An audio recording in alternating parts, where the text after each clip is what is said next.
બધા વિદ્યાર્થી મિત્રોની આ મોસ્ટ કોમન પ્રોબ્લેમ છે અને આજના વિડીયોમાં આપણે એવી રીતે સોલ્યુશન મેળવીશું કે તમે એકવાર આ વિડીયો જોઈ લેશો ને ત્યાર પછી તમારી પ્રોબ્લેમ ગાયબ થઈ જશે. ઠીક છે, એટલે હું તમને જે પ્રોબ્લેમ છે તેની સાથે તે શા કારણે પ્રોબ્લેમ ઉદ્ભવી રહી છે અને તેનું સોલ્યુશન શું છે તેના વિશે જ આપણે વાત કરીશું.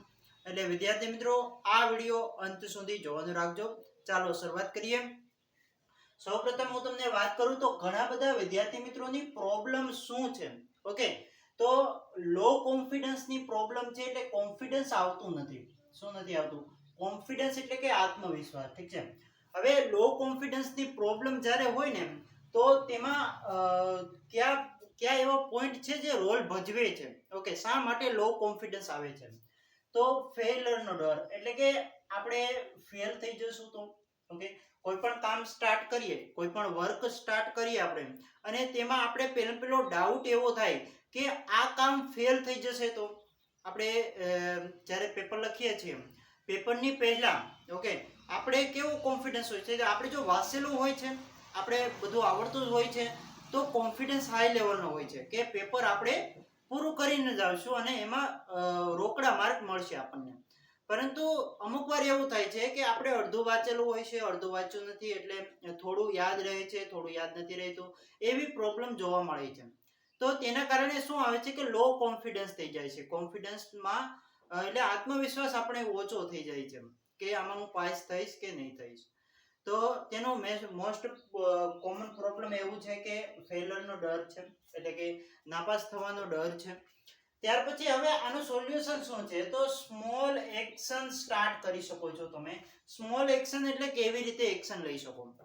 તો વિદ્યાર્થી મિત્રો સ્મોલ એક્શન એટલે એવા કે તમે ઓલ્ડ પેપર જે હોય છે, ક્વેશ્ચન આપણે એક્ઝામ જે લેવાની છે તેના ઓલ્ડ ક્વેશ્ચન પેપર સોલ્વ કરો.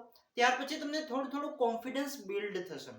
ઠીક છે, એવી જ રીતે પ્રીવિયસ યરના પેપર સોલ્વ કર્યા પછી તમને મોસ્ટ કોમન જે આઈએમપી પ્રશ્નો છે તે મળી જશે, જેથી તમે જે બુક છે તેમાંથી તમે તે પ્રોબ્લેમ એટલે કે જે પ્રશ્નો છે તે પ્રશ્નો કરી અને તમે કોન્ફિડન્સ થોડું બિલ્ડ કરી શકો છો. આગળ તમને વાત કરું તો સ્ટેજ ફિયરનો ડર હોય છે. ઘણા વિદ્યાર્થી મિત્રોમાં જોવા મળે છે કે બોલી નથી શકતા સ્ટેજ ઉપર. હવે સ્ટેજ ઉપર બોલવા માટે આપણે જ્યારે સ્ટેજ ઉપર બોલવાનું થાય ને ત્યાં પહેલા એક વસ્તુ આવે છે, કમ્પેરિઝન. ઓકે, જે વ્યક્તિ પહેલા સ્ટેજ ઉપર બોલીને ગયો છે તેમાં જો હાઈ કોન્ફિડન્સ હોય તો આપણે એવું થાય છે કે તેને હાઈ લેવલનો કોન્ફિડન્સ છે અને આ લેવલનો કોન્ફિડન્સ મારી પાસે નથી, તો હું શું સ્ટેજ ઉપર બોલી શકીશ? લોકો સામે બેઠા છે તે મારા વિશે શું વિચારશે? ઓકે, તેવી આપણે મગજની અંદર થિંકિંગ થાય છે. બે પ્રકારની થિંકિંગ હોય છે, એક હોય છે પોઝિટિવ થિંકિંગ અને એક હોય છે નેગેટિવ થિંકિંગ. જ્યારે નેગેટિવ થિંકિંગનો ઇફેક્ટ વધારે હોય ત્યારે આપણે કમ્પેરિઝન કરતા હોઈએ છીએ અને સ્ટેજની અંદર ફિયર એટલે ડર લાગે છે. એટલે નેગેટિવ થિંકિંગનો જ્યારે ઇફેક્ટ વધારે થવા મળે ને એટલે આપણે શું આવે છે તો ડર લાગવા મળે છે. ઠીક છે, એટલે આને હવે જ્યારે સ્ટેજ ફિયર હોય તો તેને આપણે દૂર કઈ રીતે કરી શકાય? તો ઇગ્નોર પીપલ. શું કરવાના છે? જે લોકો છે તેને ઇગ્નોર કરવું. કેવી રીતે ઇગ્નોર કરશો? તો તમારે મગજની અંદર એક ડાઉટ નાખવાનો છે. શું નાખશો? જેનાથી તમારું મગજ છે ને તમને કામ કરવા માટે વધારે આત્મવિશ્વાસ આપશે. કઈ રીતે? તો જ્યારે તમે સ્ટેજ ઉપર જવાના હોય ત્યાં પહેલા તમને એવું લાગે કે મને ડર લાગે છે, લોકો શું વિચારશે મારા વિશે. ઓકે, તો તમારે શું કરવાનું છે કે મગજની અંદર એક પ્રશ્ન પૂછવાનો છે કે આ જે લોકો બેઠા છે તે 5 વર્ષ પછી શું મને આ જે હું બોલું છું તે યાદ રાખશે? 5 વર્ષ પછી આ લોકોને ખબર હશે કે હું આ પીસ આપ્યો હતો? ઓકે, તે તો પોતાના લાઈફમાં બીજી થઈ જશે. જે લોકો તમને સાંભળવા આવ્યા છે તે પોતાની લાઈફમાં બીજી થઈ જશે. એને પછી કંઈ પણ યાદ હશે નહીં. 1 થી 2 મહિના, હવે તો 2 થી 5 દિવસ સુધી યાદ રહે છે. એટલે તમારે એ ડાઉટ મગજમાંથી કાઢી નાખવાનો છે કે લોકો મારા વિશે આવું તેવું વિચારશે અને તે લાઈફ ટાઈમ ચાલશે. લાઈફ ટાઈમ ચાલવાનું નથી. માત્ર 5 વર્ષ તમે જુઓ ને તો 5 વર્ષ પછી લોકોને મગજમાં હોતું જ નથી. 5 વર્ષ નહીં, મિનિમમ તમને કહું તો 2-5 દિવસ. 2-5 દિવસ પછી કોઈ પણ પ્રકારનો મગજમાં કોઈને હોતું નથી. એટલે તમારે સ્ટેજ ફિયરનો ડર આવી રીતે દૂર થશે. તમારે પ્રશ્ન એ પૂછવાનો છે કે 5 વર્ષ પછી આપણે જોઈએ તો 5 વર્ષ પછી આ લોકો મારા વિશે શું વિચારશે, અથવા તો 5 વર્ષ પછી આ લોકોને મારી ખબર હશે, હું જે પીસ આપું છું તેની ખબર હશે. ઓકે, તો તે તમે વિચારશો તો તેનો જવાબ ના આવશે, નથી ખબર. તો પછી અત્યારે શા માટે લો કોન્ફિડન્સ કરી અને આપણી ફીસ ખરાબ કરવી જોઈએ? એટલે પોઝિટિવ થિંકિંગ રાખી અને કોન્ફિડન્સ સાથે આપણે ટેજને પણ સારી રીતે આપણે ટેજ ફિયર દૂર કરવાનો છે. ઓકે, કમ્પેરિઝન કરો પણ કમ્પેરિઝન એ રીતે કરવાની છે. જો કોઈ પણ વ્યક્તિ છે હાઈ લેવલના કોન્ફિડન્સ સાથે તે પીસ આપી અને ગયો છે, ત્યાર પછી બીજો વ્યક્તિ આવ્યો હોય તો સેકન્ડ નંબરે આવ્યો હોય, તમારો નંબર થર્ડ, ચાલો થર્ડ નંબરે તમારે પીસ દેવા જવાની છે. પહેલા નંબરે જે વ્યક્તિ આવ્યો તેને હાઈ લેવલ કોન્ફિડન્સ છે, હાઈ લેવલની પીસ આપી છે અને આમ લોકો તેના વિશે આકર્ષિત થયા છે. ઓકે, તેના એટીટ્યુડ ઉપર આકર્ષિત થયા છે. હવે બીજો જે વ્યક્તિ આવે છે ને તે પીસ આપે છે, પીસ વસાળ ભૂલી જાય છે અને તે માઇક ચેક કરે છે, માઇક ચેકિંગ એવી કરે છે અને જે લોકો હસવા મળે છે. લોકો શું કરે છે? હસવા મળે છે, લોકો દાંત કાઢવા મળે છે અને ત્યાર પછી આપણને ડાઉટ થાય છે ત્રીજા નંબરે હું છું તો મારી સાથે શું થશે. ઓકે, તેના કારણે આપણે કોન્ફિડન્સ થોડું ડાઉન થાય છે. પરંતુ એવું વિચારવાનું નથી. શું કરવાનું છે કે તમારે ઇગ્નોર પીપલ અને તમારે વિચારી લેવાનું છે કે 5 વર્ષ પછી કોઈ પણ વ્યક્તિ આપણને યાદ રાખતા નથી, એટલે તમારો સ્ટેજ ફિયર છે ને ઓટોમેટિક દૂર થઈ જશે. હવે લોકો શું વિચારશે તેની જ આપણે આગળ વાત કરી કે આપણના મગજમાં હોય ને કે લોકો શું વિચારશે. તો વિદ્યાર્થી મિત્રો, લોકો શું વિચારશે તેના કારણે તમે એક્શન લેતા નથી. એક્શન એટલે કે કોઈ પણ કામની શરૂઆત કરતા નથી. ઠીક છે, લોકો શું વિચારશે તેના કારણે કોઈ પણ, દાખલા તરીકે તમે જે સ્કૂલમાં કે કોલેજમાં ભણો છો તેની અંદર પ્રોગ્રામ રાખેલો છે, તો પ્રોગ્રામની અંદર કોઈ પણ પીસ આપવાની હોય, કોઈ પણ બીજું પ્રભુત્વ આપણે કરવાનું હોય તો તેનામાં તમે ભાગ લેતા નથી. કારણ શું? કે લોકો શું વિચારશે એના કારણે તમે એક્શન નથી લઈ શકતા. ઓકે, તો તેના ઉપાય શું છે? તો તમારે ડેલી સેલ્ફ ટોક કરવાનું છે. શું સેલ્ફ ટોકમાં શું આવી શકે? તો વિદ્યાર્થી મિત્રો, તમારે કહેવાનું છે આઈ કેન ડુ, એટલે હું કરી શકું છું.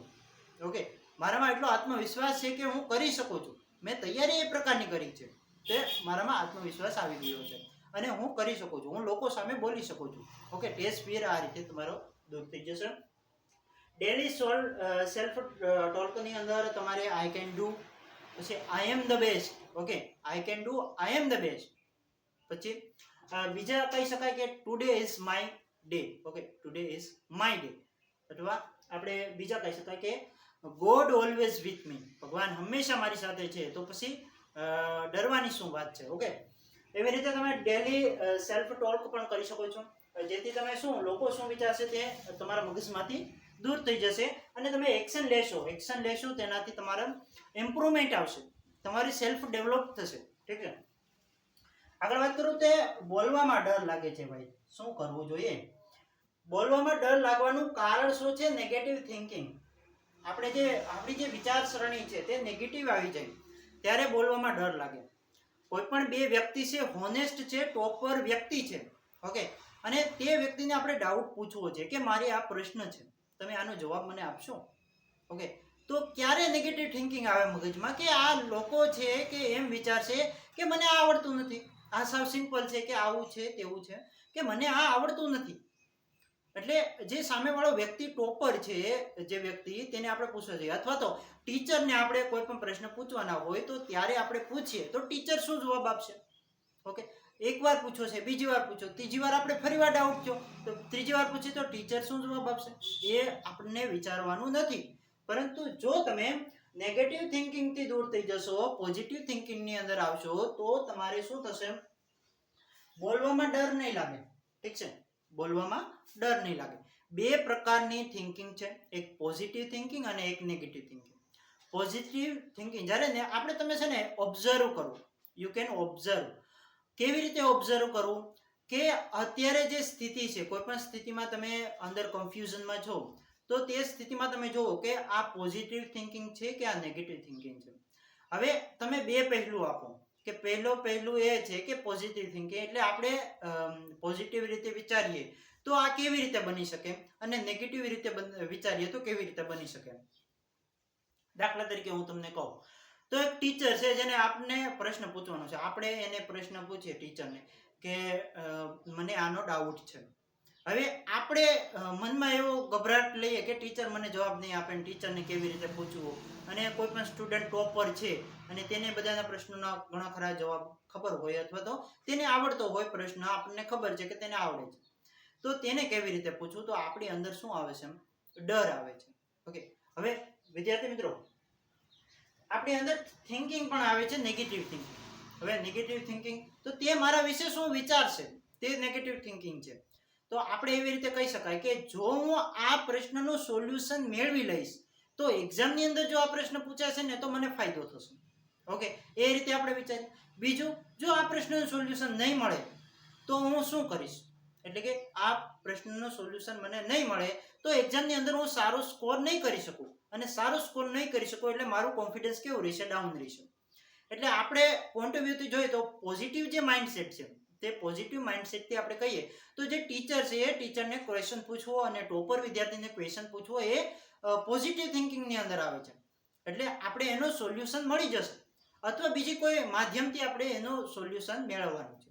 જો આપણે સોલ્યુશન નહીં મળે તો એક્ઝામની અંદર પણ લો કોન્ફિડન્સ રહેશે આપણું, અને તેની અંદર પણ સારો એવો કવર નહીં કરી શક્યું. એટલે આ ખૂબ જ ઇમ્પોર્ટન્ટ પોઈન્ટ છે કે તમારે બોલવામાં ડર ન રાખવો જોઈએ અને પ્રેક્ટિસ ડેલી કરવી જોઈએ. શેની પ્રેક્ટિસ કરવી જોઈએ? કે તમે છે ને હવે બોલવામાં ડર લાગે ને તો પ્રેક્ટિસ કેવી રીતે કરી શકો? પહેલી છે મિરર સામે પ્રેક્ટિસ કરી શકો. શેની સામે? મિરર સામે પ્રેક્ટિસ કરી શકો. મિરર એટલે અરીસાની સામે તમે પ્રેક્ટિસ કરી શકો. ત્યાર પછી એવું થયું કે થોડું એવું કોન્ફિડન્સ આવ્યું છે બોલવામાં, તો પછી 2-3 જે તમારા ફ્રેન્ડ છે, ફ્રેન્ડની સાથે તમે વાતચીત કરો. ઓકે, ફ્રેન્ડ છે, ફ્રેન્ડની સાથે તમે વાતચીત કરો. વાતચીત કર્યા પછી જે આપણા ક્લાસમેટ છે તો ક્લાસમેટની સાથે બધા સાથે આપણે વાતચીત કરીએ. બધા સાથે વાતચીત કરશું તો આપણું કેવું કોન્ફિડન્સ બિલ્ડ થશે અને બોલવામાં થોડું આપણે ડર દૂર થઈ જશે. આગળ વાત કરું સેલ્ફ ડાઉટ. આ સેલ્ફ ડાઉટ શા કારણે આવે છે? કમ્ફર્ટ ઝોનથી સેલ્ફ ડાઉટ આવે છે. હવે હું તમને એક વાત કહું કે એક સ્કૂલ છે તેની અંદર એક વિદ્યાર્થી એવો છે જે ટીચર કોઈ પણ પ્રશ્ન પૂછે ને તો તેનો જવાબ આપતો જ નથી. ઓકે, એટલે કે ટીચર પૂછે, આખા ક્લાસમાં બધા વિદ્યાર્થી બેઠા છે અને ટીચરે કોઈ પણ પ્રશ્ન પૂછ્યો, ગુજરાતી વિષયનો હોય, મેથનો હોય કે કોઈ પણ ઇંગ્લિશનો હોય કે કોઈ પણ સબ્જેક્ટનો પ્રશ્ન હોય, તો ટીચર જે ક્લાસરૂમમાં જે વિદ્યાર્થી બેઠા છે તેને પ્રશ્ન પૂછે છે, પણ એક વિદ્યાર્થી એવો છે જેને જવાબ એકેય પ્રશ્નના જવાબ આપતો નથી, એટલે કે હાથ ઊંચો નથી કરતો. મેન એ થયું, હાથ ઊંચો નથી કરતો. હવે જે વિદ્યાર્થી હાથ નથી ઊંચો કરતો નથી તો તેમાં શું છે? Low confidence. શા માટે લો કોન્ફિડન્સ?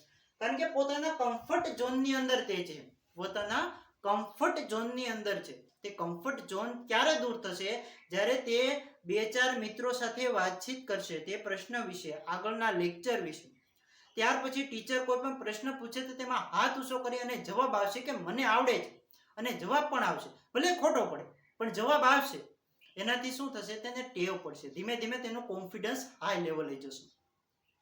તો આ એ થયું કમ્ફર્ટ ઝોન. એટલે કમ્ફર્ટ ઝોન થી શું આવે છે? તો સેલ્ફ ડાઉટ આવે છે. હવે જે વિદ્યાર્થી બેઠો છે, જે જવાબ આપતો નથી, તો તેનામાં શું છે? સેલ્ફ ડાઉટ છે. હવે સેલ્ફ ડાઉટ એટલે આ પ્રશ્નનો જવાબ સાચો આપી શકીશ કે નહીં, મને તો ખબર નથી કઈ રીતે જવાબ આપું, શું ટીચર શું વિચારશે મારા વિશે, વિદ્યાર્થીઓ શું વિચારશે, મારા ક્લાસમેટ શું વિચારશે, એ તમારે વિચારવાનું નથી. એટલે આ જે કમ્ફર્ટ ઝોન છે તેનાથી દૂર થવા માટે એક જ છે, સ્કિલ બિલ્ડ કરો. ઓકે, તમારી પાસે જો સ્કિલ છે એટલે કે તમારું કૌશલ્ય જે છે, તમને જે આવડતું હોય છે તેમાં થોડી કેપેસિટી વધારે હશે ને આવડવાની, તો તમે ઓટોમેટિક આ જે સેલ્ફ ડાઉટ છે, કમ્ફર્ટ ઝોન છે, તેને દૂર કરી શકશો. હવે આવડશે ક્યારે? જ્યારે તમે બોલવાનું શરૂ કરશો ત્યારે. હવે બોલશો ક્યારે? જ્યારે ટીચર કોઈ પણ પ્રશ્ન પૂછે ને તો તેનો જવાબ તમે આપતા શીખો. ઠીક છે, ભલે ખોટો પડે. ઓકે, 1 વાર ખોટો પડે, 2 વાર ખોટો પડે, ગભરાવાની જરૂર નથી. તમને જ્યારે ખોટો પડે ને પ્રશ્ન, ત્યારે ટીચર તેનો સાચો જવાબ તમને આપે છે. સાચો જવાબ આપે ને તો તે તમારા મગજમાં સપાઈ જાય છે. શું કામ સપાઈ જાય છે? કે તમને ખબર છે કે આ ખોટો જવાબ છે અને આ સાચો જવાબ છે. જ્યારે એક્ઝામની અંદર બેઠો હોય ત્યારે પણ તમને એ ચિત્ર યાદ આવે છે કે ટીચરે મને આ પ્રશ્ન પૂછ્યો છે જેનો જવાબ મેં ખોટો આપ્યો હતો અને ટીચરે ફરીવાર મને આ સાચો જવાબ આપ્યો છે. તો આ જે છે ને તે ઓબ્ઝર્વેશન થયું. ઠીક છે, એક્ઝામની અંદર ખૂબ જ ઇમ્પોર્ટન્ટ આ બને છે. વિદ્યાર્થી મિત્રો, આજના વિડીયોમાં ખૂબ જ ઇમ્પોર્ટન્ટ વાત આપણે કરી છે સ્ટુડન્ટની જે પ્રોબ્લેમ છે તેના વિશે અને શા કારણે તે પ્રોબ્લેમ ઉદ્ભવી રહી છે અને તેનું સોલ્યુશન શું છે. એટલે આત્મવિશ્વાસ વધારવાની એટલે કોન્ફિડન્સ હાઈ લેવલે પહોંચાડવાની આજના વિડીયોમાં વાત કરી છે. આ વિડીયો તમને પસંદ આવ્યો હોય તો એક લાઈક જરૂરથી કરી દેજો અને વિદ્યાર્થી મિત્રો ખાસ તમારે કોમેન્ટમાં એ જણાવવાનું છે કે તમને આ જે પ્રોબ્લેમ છે તેમાંથી કઈ પ્રોબ્લેમ થઈ રહી છે. ઓકે, અને તેનું તમને સોલ્યુશન આ વિડીયોના માધ્યમથી મળ્યું છે કે કેમ તે જરૂરથી જણાવજો. આજના વિડીયોમાં આટલું જ. ફરી મળીશું. નમસ્કાર.